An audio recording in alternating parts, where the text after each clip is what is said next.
Welcome জানাইলাম Islamic lifestyle অনুষ্ঠানে। আজকের subject আপনার লাগে আমরা গুনাহ হিসাবে আমরা গুনাহ লইয়া আলাপ করব, পাপ লইয়া এটা আলাপ করব, জিনিসটা যে গুনাহটা কি। আজকে আমরা যে ব্যক্তির ইনভাইট করছি হুজুর ইমাম হাফিজ মনিরুদ্দিন। আল কোরআনের একাডেমি 1994 থেকে বাংলা কোরআন অনুবাদ শুরু হয়েছে। পেশাগত একজন সাংবাদিক আসলা, বিলাত আইসেন ইমামতি করার লাগে আসলা। অ্যাট দ্য সেম টাইম তার একজন লেখক, অনেক বই লেখন। ইসলামিক কোনো কোরআন এবং হাদিস যখন আয় তখন আমরা বিলাতর কয়েকজন হ্যান্ডফুল অফ ইমামুর মাঝে তাই একজন ইমাম। আজকে তার লগে আমরা গুনাহ লইয়া আলাপ করব। আমরা আপনারা সব আমরা লগে থাকবা। Let's go and invite him to the studio. Welcome to the show. আসসালামু আলাইকুম। আসসালামু আলাইকুম রাহমাতুল্লাহি ওয়া বারাকাতুহু। আজকে আমরা আপনার কাছ থেকে জানবো আল্লাহ গুনাহ সম্পর্কে কি বলেছেন আমাদেরকে। আমি অত্যন্ত আনন্দিত যে মানুষের জীবনের সবচেয়ে ইম্পর্ট্যান্ট যেই অংশটা জীবনের জন্য সেটা হচ্ছে মানুষের ভুল ভ্রান্তি, গুনাহ ইত্যাদি। এগুলো নিয়ে আলোচনা করা এবং এগুলো নিয়ে আলোচনা করার আসল যে লক্ষ্য সেটা হচ্ছে এগুলো থেকে দূরে থাকার চেষ্টা করা, নিজে এবং নিজের পরিবার পরিজন, বন্ধুবান্ধব, আত্মীয় স্বজন সবাইকে থেকে দূরে রাখার চেষ্টা করা। আলটিমেট গোল হচ্ছে এগুলো থেকে দূরে রাখার কারণে আল্লাহ তাআলা যেই উদ্দেশ্যে মানব জাতিকে সৃষ্টি করেছেন, যে তিনি বলেছেন যে সর্বশেষে কিয়ামতের দিন আল্লাহ তাআলা মানুষকে জান্নাত দেবেন। সে জান্নাত যাওয়ার শর্তই হচ্ছে মানুষ যাতে গুনাহ থেকে দূরে থাকে।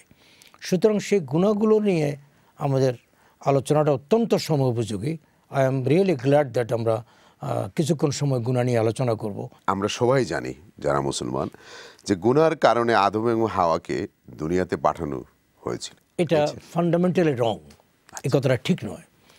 গুনার কারণে আল্লাহ তাআলা হযরত আদমকে দুনিয়াতে পাঠান। ওরা ভুল করেছিল, আল্লাহ বলেছেন। না, আল্লাহ গুনার কারণে পাঠান। আচ্ছা, কেন? আপনাকে আমি একটু প্রথমে যাই। সূরা বাকারাতে আল্লাহ তাআলা যখন আদমের সৃষ্টি সম্পর্কে বলছেন, আল্লাহ তাআলা বলছেন ইন্নী জাইলুন ফিল আরদি খলিফা। ফেরেশতাদেরকে আল্লাহ বলছেন যে শোনো, আমি ভাবছি যে আমি জমিনে খলিফা পাঠাবো। জি, ফিল আরদে। কিন্তু তাহলে আমরা যে গন্ধমের ব্যাপারে কি আল্লাহর আদেশ অমান্য করা হয়েছে? না, আমার কথা হচ্ছে যে আল্লাহ তাআলা তো হযরত আদমকে খলিফা বানাচ্ছেন জমিনের জন্য। প্রথম দিন আল্লাহ বলছেন, আপনি কোরআন শরীফ খুলে দেখেন, ইন্নী জাইলুন ফিল আরদি খলিফা, আমি জমিনে খলিফা বানাতে চাই। হ্যাঁ, প্রশ্ন হচ্ছে জমিনে খলিফা বানাতে তারা বেহেশতে রাখলেন কি জন্য? জমিনে খলিফা বানায় বেহেশতে রাখলেন এই জন্য আল্লাহ তাআলা তারা বললেন যে look, it will be your final destination. তুমি তোমার খেলাফতের দায়িত্ব যে ঠিকমতো পালন করে আসো দুনিয়াতে, তাহলে এটা হচ্ছে তোমার আসল জায়গা। এই জায়গায় তুমি ফাইনালি আসবে, তুমি তোমার চিলড্রেনরা এখানে আসবা। এখানে আসার জন্য এই যে মাঝখানে যে ট্রানজিট পিরিয়ডটা দুনিয়াতে থাকার, এই ট্রানজিট পিরিয়ডে আমি তোমার কাছে হেদায়েত পাঠাবো। সেই হেদায়েতটা হচ্ছে আল্লাহর কিতাব, যুগে যুগে যেটা আমরা আগের একবার বলেছি কোথাও, যে প্রত্যেক নবীর কাছে আল্লাহ কিতাব দিয়েছেন যাতে করে সেই কথা না বলতে না পারে যে আল্লাহ আমি তো পাঠাইছি দুনিয়াতে, আমি তো জানতাম না হোয়াট নট টু ডু, আমি তো জানতাম না। এবং দুনিয়াতে এসেই প্রথম হযরত আদমকে আল্লাহ তাআলা কি করেছেন? পৃথিবীর সব কিছুর নাম শিক্ষা দিয়েছেন। তাই আমরা যে ছোটবেলা শুনলাম যে উনি বেহেশতে থাকতেন, তোমার বেহেশতে থাকার সময় আল্লাহর আদেশ অমান্য করলেন, গন্ধম খেলেন, তারপরে আল্লাহ এত শত বছর তাদেরকে শাস্তিও দিলেন। কেউ মনে করি আমরা শ্রীলঙ্কাতে ছিলেন, তারপরে মিলন হয়েছে দুইজনের। এগুলা কি? এটাকে আরবিতে বলে দিজ অল আর ফাতান্না। আল্লাহ বলছেন শব্দটা যে এটা টেস্ট।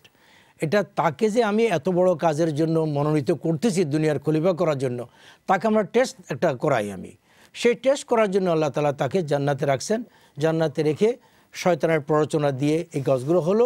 এরপর আল্লাহ তাআলা তাকে শিখালেন যে মানুষ তো ভুল করবে, সুতরাং ভুল করার পরে তুমি কি করবা? তুমি আমার কাছে তওবা করো। সেই তওবাটা আল্লাহ তাকে শিখাইছেন। এবং এর সাথে সাথে আল্লাহ তাআলা তাকে আরেকটা বড় কাজ করেছেন, সেটা হচ্ছে দুজন ব্যক্তি, একটা হচ্ছে হযরত আদম, আরেকজন হচ্ছে ইবলিস। ইবলিস একটা ভুল করছে, ইবলিসকে সেজদা করতে বলছে, ইবলিস করে নাই। আর হযরত আদমও একটা ভুল করছেন, যে তাকে ওই গাছের ধারে যেতে বলেন, উনি গেছেন। ভুল তো একটাই।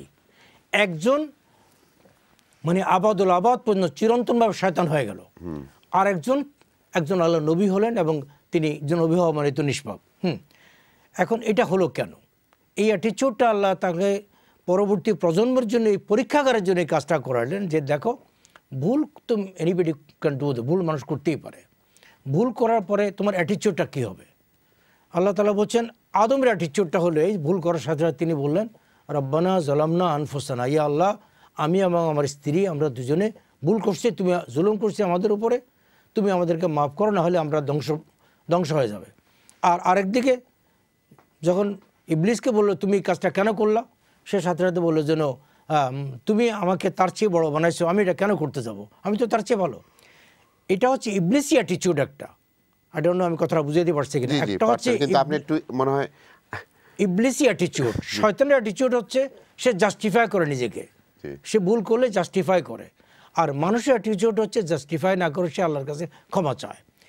ইবলিস তো চ্যালেঞ্জই নিছে এটা করবে না, এই কারণে কাজই হচ্ছে আমাদেরকে পথভ্রষ্ট করা। মানে এই কাজটা আল্লাহ তাআলা দেখানোর জন্যই ওই কিছুদিনের জন্য তাকে ওই টেস্টটা দিলেন। এটা আল্লাহ তাআলা বলছেন না কোরআনের মধ্যে যে আমি তাকে, তো আল্লাহ তাআলা কি কোরআনে বলেন এই গন্ধমের কথা বলছেন? আসেন গন্ধম শব্দ নাই, গাছের কথা বলা হয়েছে, কোনো খাওয়ার কোনো গন্ধম শব্দটা কোরআন। তো আল্লাহ আসলে আমি তো ভাবতাম সব সময় মনে হয় যে আমরা যদি আমাদের দাদা গন্ধম না খাইতেন আমরা সবাই বেহেশতে থাকতাম, দুনিয়াতে আসতামই না। এটা একটা রং চিন্তা। আল্লাহ তাআলা তো, আমি তো আপনাকে বললাম আল্লাহ তাআলা তাকে তো খলিফা বানাচ্ছেন দুনিয়ার জন্য।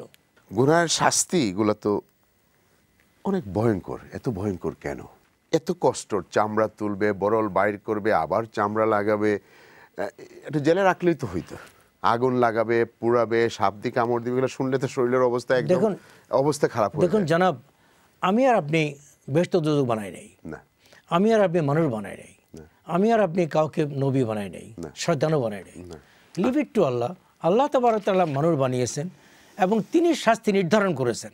কোরআন ওইটাই আমি ওই হাদিসটা আপনাকে শোনাতে চাচ্ছিলাম। যখন কোনো মানুষ আল্লাহর অবাধ্য হয়, তখন হাদিসে আসে যখন অবাধ্য হয় তখন সমস্ত আসমান জমিনের সব কিছু তার বিরুদ্ধাচরণ করে, যে এভরিথিং। আল্লাহ এত দয়ালু, কিন্তু এত ভয়ঙ্কর ভয়ঙ্কর শাস্তির কথা কে বলে? আবার ওই সাইডটাও দেখেন, কে বলল? ওই সাইডটা দেখেন না কেন যে আল্লাহ তাআলা আপনাকে কি এই শাস্তিগুলো কি কোরআনে বলা হচ্ছে? হ্যাঁ কোরআনে বলা হয়েছে, কোরআনে তো অবশ্যই বলা হয়েছে, কিন্তু এটা কি ফেরেশতাদের আইডিয়া হবে না আল্লাহর হবে? না, অবশ্যই সব ফয়সালা তো আল্লাহরই। ভয়ঙ্কর ভয়ঙ্কর অবস্থা। উল্টা কত হতো আছে রে ভাই, আপনাকে যা দেবেন সেটা আপনি দেখবেন না, দেখবো। আপনি একমুখে দেখেন কেন? গুনাহের শাস্তি কি সাথে সাথে নির্ধারিত হয় নাকি বিচারের পরে নির্ধারিত করা হবে? এই ব্যাপারে ছোট্টখাটো একটু মানে অল্প কিছু মতভেদ আছে লোকদের। যেমন কোরআন কারিম আছে, কোনো লোক চুরি করলে, হ্যাঁ সূরা মায়দাতে একটা আয়াত আছে না, সারিকু সারিকাতু ফাকতাউ আইদিয়াহুমা, যদি কোনো ব্যক্তি চুরি করে, মহিলা হোক আর পুরুষ হোক, তোমরা তার হাত কেটে দাও। এখন এটা বলতে গিয়ে সামনে আল্লাহ তাআলা বলছেন জাযাআম বিমা কাসাবা নাকালাম, এটা হচ্ছে তার ওই পাপের শাস্তি যেটা সে অর্জন করলো। এখন কিছু লোক বলছেন যে এই লোকের তাহলে এই চুরির অপরাধী কি পরকালে আর বিচার হবে? কারণ আল্লাহ তাআলাই তো বলছেন যে তার এই যে হাতটা কাটা হলো, এটা হচ্ছে ওই অপরাধের শাস্তি, যে গুনাহটা পেয়ে গেল সে, তাহলে তার গুনাহটা পেয়ে গেল, শুধু এটার তো শাস্তি পরকালে হওয়ার দরকার নেই। আবার অন্য একটা গ্রুপ বলছেন না, পরকালের শাস্তিটা দুনিয়ার শাস্তির কোনো মিল নাই। হ্যাঁ, পরকালের শাস্তি সম্পূর্ণ আলাদা জিনিস, কারণ ওই তারাজু, ওই মাপ জোপের জায়গা দুনিয়াতে নাই।